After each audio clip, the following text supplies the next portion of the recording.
Tapi kalau kita purely politik, ya kan, ini purely politik, kita ini korban dari kekejaman Jokowi yang secara politik itu betul-betul iblis binatang. Gitu. Ya, saya itu di zaman Soeharto sama Jumhur masuk penjara. Ya dulu karena memang Soeharto itu rejimnya otoriter. Jokowi siapa dia? Bisa tiba-tiba dia merasa hebat di republik ini, dari gorong-gorong terus bisa menghukum saya sama Jumhur yang membuat demokrasi di Indonesia. Kenapa? Jangan. Ya makanya ini mungkin ada bau-bau jin dari bawah tanah gitu, gorong-gorong itu keluar dari situ. Sekarang wajahnya udah bingung kita, mana Jokowi asli, mana Jokowi yang palsu dia mas ya. Mukanya kok berubah. Nah, kita ini korban, bapak-bapak, ibu-ibu sekalian. Jadi korban itu korban dalam konteks demokrasi dan hak asasi manusia. Makanya saya jelaskan kepada beliau, kepada Profesor Dasko, gerakan saya.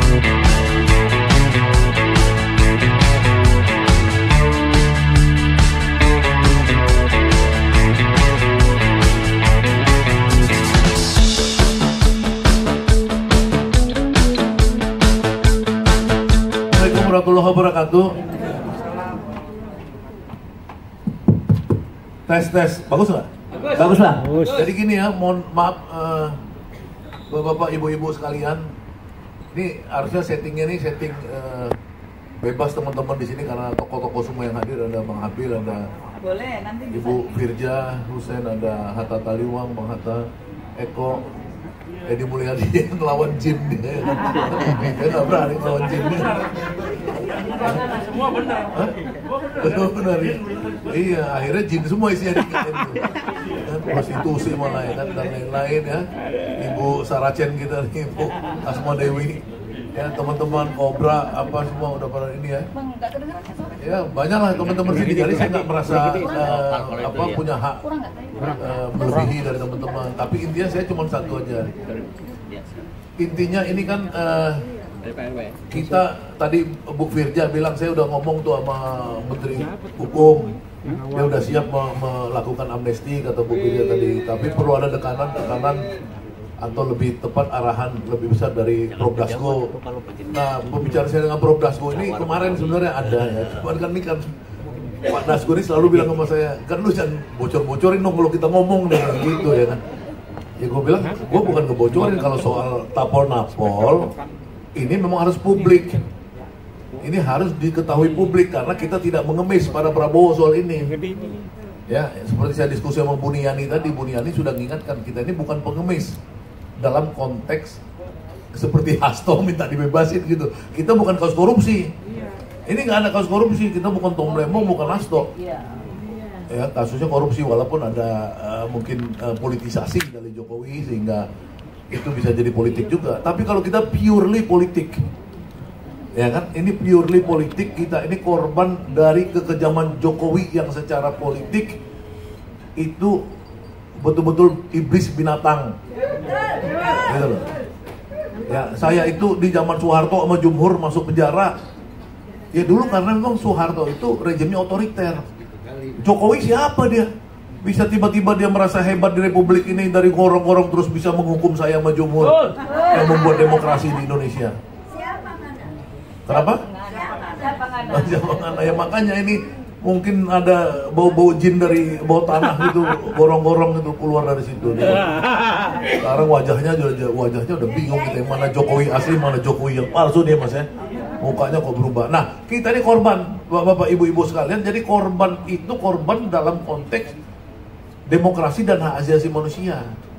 Makanya saya jelaskan kepada beliau, kepada Profesor Dasko, gerakan saya dan Yudi, ini Samudi, Bu Nelly, saya sebut juga nama Bu Nelly ke Prof Dasko. Ini gerakan terbuka. Ini bukan gerakan tertutup. Kita tidak ngemis kepada Pak Prabowo. Nggak ngemis. Ini kewajiban kepala negara. Ya, apalagi Pak Prabowo mengatakan bahwa dia itu mencontoh Nelson Mandela. Ya kan, Nelson Mandela itu ketika dia berkuasa, dia langsung membuat namanya Komite Rekonsiliasi dan Kebenaran. Jadi kita menuntut kepada presiden, bukan kita mengemis, menuntut kepada presiden agar beliau, karena semangatnya sama kita, membentuk komite rekonsiliasi dan kebenaran.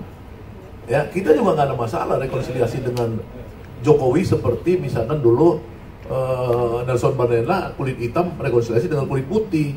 Cuman rekonsiliasi kan bukan kosong-kosong. Ya kan rekonsiliasi kan dengan Jokowi ya iya kasus Jokowi kekerasan demokrasinya oke, misalnya gitu kita melakukan dialog apa konsekuensinya misalkan, tapi kejahatan Jokowi ya harus diperiksa dong. Sama aja seperti kulit putih di Afrika Selatan kan dia dikoreksi oleh pemerintahan Nelson Mandela. Jadi ada yang dikoreksi, misalkan betul nggak Jokowi sekarang kalau kata Bitor Suryadi punya uang 1.000 triliun di bunker di bawah tanah, kan kita mau periksa juga dong. Ya kan kita kan semua pernah di penjara nih. Teman-teman kita yang kriminal kan banyak juga waktu di penjara. Coba kita suruh mereka tuh ngincer gitu loh bunkernya Jokowi. Jangan-jangan teman-teman Yudi di Bareskrim dulu mana Yud? Coba itu kirim dulu tuh metakan rumah Jokowi di Colomadu atau di Solo, jangan-jangan ada 1.000 triliun kan? Ya kita bilang kita bagi-bagi dong. Kita ini kan One Piece semua bajak laut.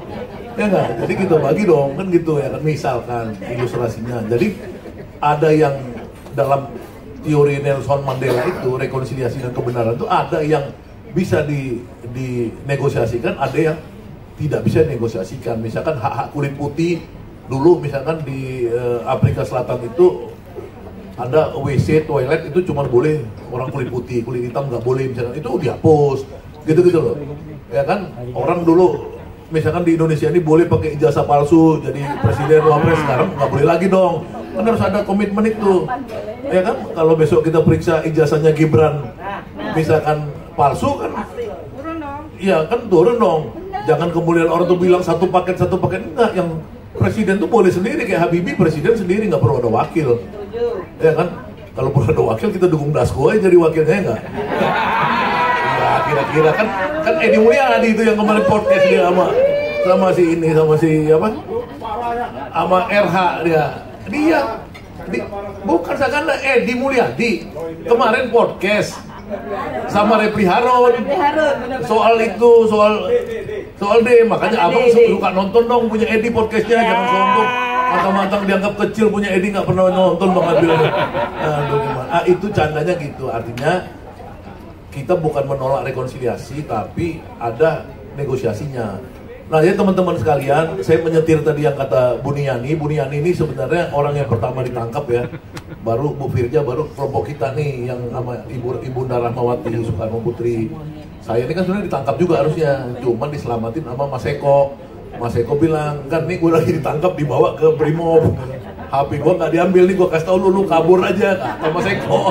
Itu gue makanya waktu Bu Rahmawati Kiplan Jen sama Mas Eko ditangkap, saya berhasil kabur. Itu ceritanya, kalau nggak saya nomor sama tuh sama Mas Eko. Kloter pertama harusnya saya, kloter pertama sama Hatta Taliwang. Hatta Taliwang pas ditangkap nyelamatin saya, karena mana buah nggak tanggung jawab kata Taliwang. Selamat juga saya. Nah teman-teman sekalian, ini kita di dalam data itu yang saya serahkan kepada Prof. Dasko itu data yang diberikan oleh Jaki sebagai masukan pertama, dikombinasikan dengan data yang ada di Persaudaraan Tapol-Napol, kemudian kita rapat bersama, kemudian kita mutakhirkan, jadilah data itu kemarin baru sekitar 200 yang ada nama-nama dan klasifikasi sampai 13 kasus ya, dan itu baru mencakup 177 kalau nggak salah. Nah kemudian si Yudi hari ini mengupdate lagi 200-an, kita ada sekitar 1.000 ya teman-teman sekalian. Itu dulu ada yang di penjara sama saya itu Doradong. Misalkan kan orang nggak tahu Doradong, ada orang kasus yang dia itu membuka nomor data pribadinya Denny Siregar, Densi, ingat nggak, orang Telkomsel. Itu ditangkap juga itu. Banyak sekali zaman ini. Ada orang yang mengkritik Parcok, dia kerja di mana di Kalimantan Timur. Dia cuma goreng-goreng isu Parcok ditangkap, masuk juga. Dari kerjanya dipecat. Ya, belum lagi ada cerita si Kobra kemarin. Dulu tuh ada yang diseret-seret, diikat tali tangannya di ya kan abis Bawaslu itu diikat, diseret tangannya badannya berdarah-darah. Nah itu saya sampaikan semua ke Pak Dasko, Pak ini situasinya teman-teman ini semua pendukung Prabowo. sampai 2024 kecuali saya dukung Anies kemarin saya bilang. Tapi foto ini, foto dia, foto yang kita foto kemarin, ini semua pendukung Prabowo sampai akhir saya bilang. Oh, iya bang, dia bilang gitu ya kan. Nah supaya jangan nanti kita pecah belah lagi ya. Kita kan kemarin masih ada isu pecah belah, ada yang dukung Anies, ada yang... Nah ini konteksnya kita tetap fokus pada hak-hak kita yang dijalimi oleh rejim Jokowi. Ya Dr. Anton Permana. Selamat datang Bang Anton. Ini Dr. Anton Permana ya, saya perkenalkan dia kepada Ibu Vivi. Mana Ibu Vivi tadi? Bang Anton mungkin bisa langsung ke depan kali ya. Memang sudah kursinya sudah disiapkan. Nah, karena si Ibu Vivi ini selalu mau bilang ini anak-anak yang korban ini bang bisnis ya bang bisnis.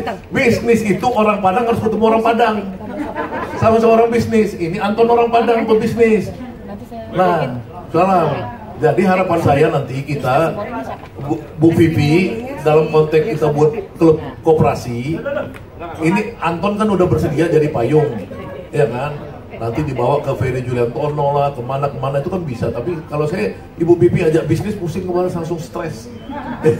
Saya mau Bu Pipi sama si Ibu apa kemarin kita mau pelihara ayam di Sukabumi. Hilda. Itu langsung stres dulu pelihara ayam itu. Iya nggak apa-apa. Ini kan teman-teman korban ini kan banyak kehilangan pekerjaan nih, Bang Dul. Jadi kita berusaha untuk buat koperasinya. Demikianlah mungkin yang dari saya berharap bahwa atas kebaikan Presiden nantinya dan tentu penghubung saya ini terserah yang lain nggak setuju, saya selama ini menyerahkan data-data ini kepada Pak Dasko ya, dan beberapa teman-teman yang rapat kemarin sepakat kita menyerahkannya kepada Pak Dasko, termasuk Bu Nelly dan Pak Yudi juga, selain ke Menteri Hukum dan HAM juga ke Pak Dasko. Kan kita nggak mungkin ngasih ke temannya Pak Habil temannya Pak Safri Samsudin kan gitu. Kalau ngasih sana kan bukan bagian hukum, itu kan bagian Agrinas nanti ya nggak. Dapatnya kita lahan lagi ya nggak. Tadi ke bagian hukum kita mau amnesti dulu nih, amnesti sama abolisi rehabilitasi. Demikian dari saya. Wabillahi taufiq wal hidayah. Assalamualaikum warahmatullahi wabarakatuh. Waalaikumsalam warahmatullahi wabarakatuh.